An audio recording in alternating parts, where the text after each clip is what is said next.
friends, myself Rushmita. Hope you're doing well. Today we are going to start our next chapter, that is chapter 4, Structure of the Atom. In chapter 3, we have learned that atoms are molecules. They are the fundamental building blocks of matter.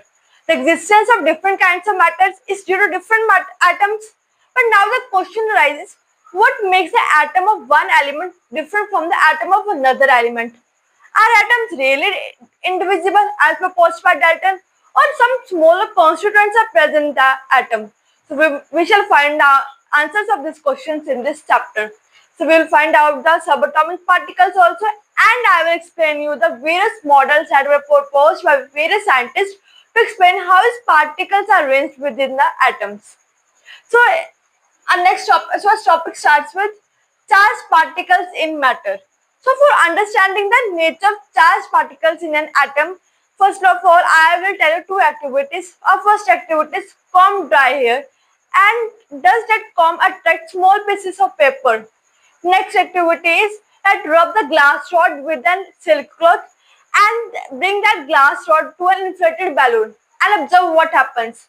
So from these two activities, can we conclude that on rubbing two objects, they become electrically charged? So where does this charge come from? So we thought that atoms are indivisible, then where does the charge come from? Means atoms are divisible. That's why only charge come from somewhere or from atom. That's why those activities prove that matter contains charged particles. So by in 1900, so first of all, many scientists contributed revealing that which subatomic particles are present, that atoms it is really indivisible or not. So what is present in the atoms? So in 1900, by J.J. Thomson, he discovered the electron. Means he discovered a subatomic particle, that is electron, which is negatively charged. So in 1900, electron was identified by J.J. Thomson. But even before electron was identified, our scientist E. Goldstein, he discovered the canal rays. Means he was doing an experiment. He discovered a new radiations in a gas discharge tube that named was canal rays. Means these canal rays, they were positively charged, which ultimately led to a discovery of another particle, and that particle named was proton. Means up to this time, we found two subatomic particles, that is electron and proton. And electron means it is E negative and proton was P positive. It is represented like this. Means electron was a negatively charged particle or negative subatomic particle, and proton was a positively subatomic particle. So this J. Thomson discovered electron, and A. Goldstein he discovered a canal rays. From canal rays, many experiments were done. Then afterwards, a name was given proton. Means from the canal rays, we discovered atom also contains another subatomic particle, that was proton, and the proton mass was 200 times as that of electron. Or you can say that proton mass was taken as 1 unit and the charge was positive, and electron mass is negligible. Means it's too small and its mass is negligible and charge is -1. That's why it is written as E negative, means it's -1, and proton P positive. So these two subatomic particles were discovered. That means from this we can conclude that in an atom the electrons and positives are present, which are electrically neutral. Means they were present in a same amount, electrons or protons. So first of all, I will explain the models also, that what model was explained by J.J. Thomson. So this was the charged particles in an atom. So next topic is the structure of an atom. In chapter 3, we have learned that Dalton atomic theory, he proposed that electrons are indivisible and destructible. But after discovery of two fundamental particles, that were electrons and protons, they led to the failure of this aspect of Dalton's atomic theory. So it was then considered necessary to know that how electrons and protons, means how these particles, these subatomic particles, are arranged in an atom. Means what is the structure of an atom? So many scientists they came with the various models to explain the structure of an atom. So J.J. Thomson was the first scientist to explain the structure of an atom. So his model name was Thomson's model of an atom. Means he explained his model by a Christmas pudding. We can also think of a watermelon. like the red devil part which you are eating. It can means that's like a positive charge sphere, and the seeds they are like the electrons. Means the seeds are studied or embedded in a positive charge sphere. Similarly, electrons they are also studied in a positive charge sphere. Means this is like a watermelon. This is a red devil part. This is a positive charge sphere. This is a positive sphere, and these are the electrons. Means the seeds that are studied in the watermelon. Similarly, electrons are also studied in a positively charged sphere. So this was his explanation at how electrons and protons are arranged in an atom. So Thomson proposed that positive charged sphere is like a radiable part. Means positive charged sphere it is spread all over the atom, and electrons are studied in a, or embedded in a positive charged sphere.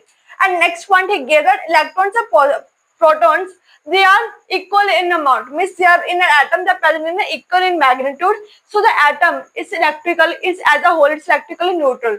So we conclude the Thomson model of an atom was electrically neutral, but the experiments that were carried by various scientists, other scientists, could not explain by J.J. Thomson. That if we say that atom is electrically neutral, that electrons are this and protons they are arranged in this manner, but the experiments that were carried by other scientists, why he can't explain by his model? Means there were some of the drawbacks or some of the failures. So due to that experiments, this model was failed. So a second model came of Rutherford, that Rutherford model of an atom. Ernest Rutherford was interested to know that how electrons are arranged in an atom. So he performed an experiment for this. So his experiment was that he took an alpha particle and he made that alpha particle to fall on a thin gold foil. Means he selected a gold foil because he wanted as thin layer as possible. So that gold foil was about 100 atoms thick. So then alpha particles they were a doubly charged helium ions, means its mass was approximately 4 mu and have a considerable amount of energy. So he expected that alpha particles would be deflected by subatomic particles in the gold atoms. Because alpha particles they were much heavier than the protons, means protons were lighter than alpha particles. Means obviously if alpha particles are heavier than protons, means they will be deflected in his experiment in the gold atoms. But he did not see those deflections which he was expecting to be deflected. So he performed this experiment with a gold foil. Means he made alpha particles for a gold foil. Why he took gold foil only? Because he wanted as thin layer as possible. Alpha particles were doubly charged helium ions and expected that alpha particles will be deflected by the subatomic particles. But he did not expect such a deflection. But the alpha scattering experiment gave totally unexpected results. The following observations were made by Rutherford model that most of the alpha particles passed straight through the gold foil. Means he thought that alpha particles they will be deflected, but most of the alpha particles they were passed straight through the gold foil. Then some are deflected by small angles. Means some of particles they were deflected by small angles through the gold foil, and surprisingly, 1 out of every 12,000 particles they appear to rebound. He thought that Rutherford thought that every alpha particles they will be deflected by the proton, but 1 out of 12,000 particles appear to rebound. So this were the observations from his model. Means he observed that this were the observations. Means this experiments. He thought that this experiment will be done. This alpha particles they will be deflected, but alpha particles have totally unexpected results. So this were the observations. Now what he concluded, means what he thought that this might can be there. That's why he got this observation. Therefore concluded from the alpha scattering experiment that most of the space inside the atom is empty, because most of the alpha particles they passed straight through a gold foil without being deflected. So he concluded that most of the space inside the atom is empty. That's why the alpha particles they passed through they passed straight through a gold foil without being deflected, and very few alpha particles they were deflected, means indicating that positive charge they occupy very little space inside the atom. That's why very few alpha particles they were deflected. Suppose an atom is there, it occupies very little space. It occupies very little space. That's why a small particles will be deflected. Small alpha particles, suppose and no any positive charge is there. Means from here alpha particles will pass straight. So over here positive charge is there. Means very few particles will be deflected. Means some of the particles will be deflected straight. A very few particles will be deflected by small angles. Some means surprisingly 1 out of 12,000, which I have we have done. Means they will rebound. So this is the experiment. He concluded that very few particles were deflected inside, means indicating a positive charge occupied little space. A very small fraction deflected by 180 degree. Means this is an atom and this consists of a positive charge. Means a very small fraction is there that was deflected by 180 degree. Indicates that positive charge and mass of gold atom, they are concentrated in a very small volume. From this data, he also calculated the radius of the nucleus. That was 10 is to the power 5 times less than that of an atom. Means radius of a nucleus was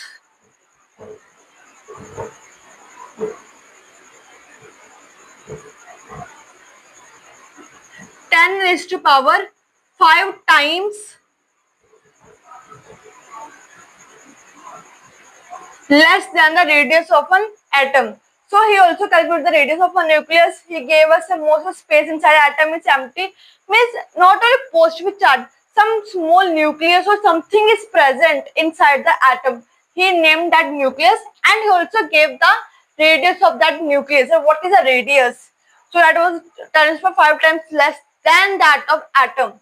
Means the nucleus is too small. Means we know atom is negligible. We can't see with the naked eyes. Atom is measured in nanometers, is too small, and the nucleus that is present in the atom is also less than 10 to the 5 times. Means nucleus is also too small.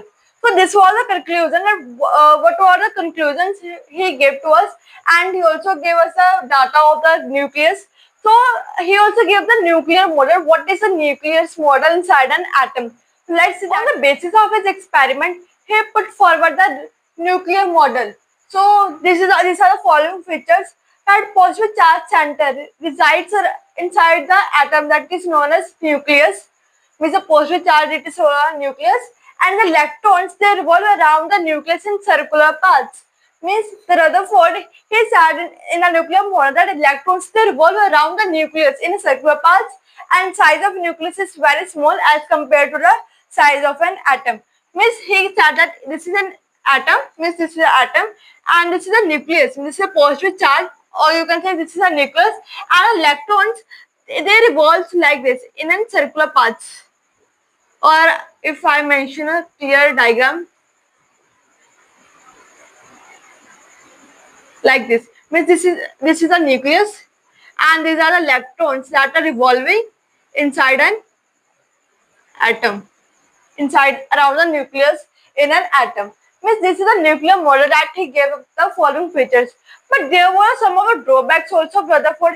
Means many scientists, they came with the questions that if the electrons are evolving in this manner, that what will be the stability, what is this? So let's talk about the drawbacks of Rutherford model also. So the drawback was that the revolution of the electron in a circular orbit is not expected to be stable. Means the electron is revolving around the nucleus by an acceleration. So during acceleration, the electron will radiate energy. So if the electron will radiate energy, means it will lose its energy, and finally that electron will fall into the nucleus, and matter will not exist in this manner. Means if the electron will fall into the nucleus, matter will not exist. Means from this we know that atom, from this experiment, atom is not stable. Means atom didn't exist. If matter didn't exist, then atom is highly unstable. So, but we know that atom is stable. Matter exists. We have performed many experiments. So this were drawbacks. This were the questions that were raised by other scientists, that if the during acceleration, if the particle, if the revolving particles, the electrons, it is revolving around the nucleus in a circular path, it will radiate energy, it will lose its energy. Obviously by losing energy, a stage will come when the electron will fall into the nucleus. Then afterwards, what will happen? That atom or that nucleus will get destroyed. Then matter will not exist. So this were the drawbacks. So to improve this model, our next scientist came, that was Niels Bohr. He gave his model, that was Bohr's model. So this is Bohr's model of an atom. In order to overcome the objections that were raised against Rutherford's model of an atom, Niels Bohr he put his forward two postulates. First is only certain special orbits, also known as discrete orbits of electrons, they were allowed inside atom. Next one, while revolving discrete orbits, electrons that do not radiate energy, and these orbits are also called energy levels. Means in other words, the question was raised that if the electrons are revolving around the nucleus in a circular path, they will radiate energy. But Niels Bohr said that while revolving discrete orbits, means that were not simply circular paths, they were the discrete orbits, means there were certain special orbits named discrete orbits of electrons. If the electrons are revolving in that discrete orbits, the electrons they will do not radiate energy, means electrons will not radiate energy, means they will continuously move in that discrete orbits, so they will also not fall into the nucleus. This was this postulate he gave that electrons they will revolve in discrete orbits and they will not retain energies, and these orbits are also called energy levels. And these energy levels they are represented. Energy levels are represented like this is the nucleus.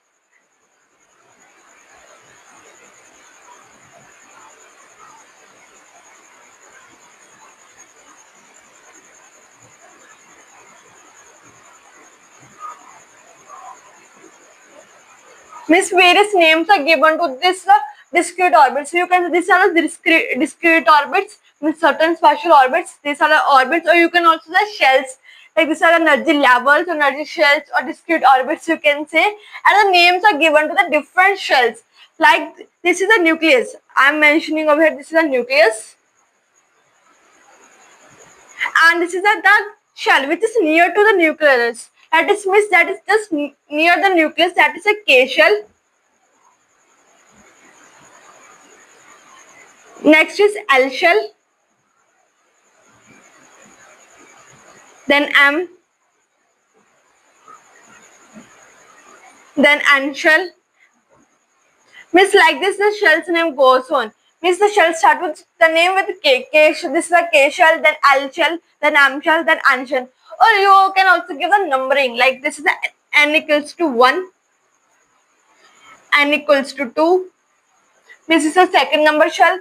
M shell is given as N equals to 3, and N shell is given as N is equals to 4. Means this is the first shell, this is the second, this is the third, then this is the fourth. This is the K shell, L shell, M shell, and N shell, and this is a nucleus. So this was the model, this was the diagram you can say that was given by Niels Bohr to explain the discrete orbits, and the names were also given by him. This is a K shell, L, M, N. Means particularly we can say the if the electron state is moving in a K shell or L shell or M or N, or you can say that electron is moving in the N equals to 1, this shell number is 1, or shell number is 2, 3 or 4. So this was the Bohr's model. It was very simple. That he just gave the question that the electrons will evolve in discrete orbits, it will not radiate energy. And one more thing, we learned that we have studied that the two subatomic particles they were discovered, the electrons and protons. But one more subatomic particle was discovered, that was neutron. Now what is neutron? So in 1932, J. Chadwick discovered another subatomic particle and he named neutrons. So neutrons was that it contains no charge. Means in electron is having minus charge and proton was having plus 1 charge. But electron was a neutral. It contains no charge and mass was that of proton. But what was the mass of proton? Similarly, same mass was of neutrons, but the difference was of charge. Proton contains plus 1 and neutron is neutral, means it contains no charge, and neutrons are present in nucleus of all atoms. Neutrons means like electrons and protons are present, means protons are present in the inside the nucleus, and electrons they revolve around the nucleus of an atom. And similarly, neutrons are also present inside the nucleus. Means electrons and protons they together are present inside the nucleus of an atom except hydrogen. In the hydrogen, neutrons are not present. This is a exceptional case. Means except hydrogen, neutrons are present in all the atoms. Means in hydrogen only electrons are there and protons are there. But in rest of except hydrogen, in rest of the atoms, protons and neutrons they together are placed in the nucleus, and electrons they revolve around the nucleus. And one more thing, that the representation of neutron is like N. Protons we were writing of P positive, electron E negative, and neutron is simply written as small n. And how to find the mass of an atom? Like Rutherford, he gave the radius of the nucleus at 10 to 5 times less than the radius of an atom. Means we can find the radius of an atom also and radius of the nucleus also. And how to find the mass of an atom? So to find the mass of an atom, we have to find the sum of masses of protons and neutrons inside the nucleus. Means what is the mass of neutrons? We will add the mass of neutrons and protons and neutrons. Means mass of protons plus mass of neutrons that are present inside the nucleus, we will get the mass of an atom. Means mass of an atom, the whole mass of an atom is concentrated inside the nucleus. Means what is present inside the nucleus, that whole constituted. So we can find the mass of an atom. So this was the three subatomic particles. So this was structure of the atom that we read about the three models. First was J.J. Thomson, then Rutherford, then Bohr's model. The three scientists came and they gave the models, and we also studied about the subatomic particles, that electrons, protons, and neutrons. And next chapter we will learn about isotopes, isobars. So what are isotopes and isobars? Atomic mass, mass number. That I will explain in the next part. So till then, stay tuned. Thank you.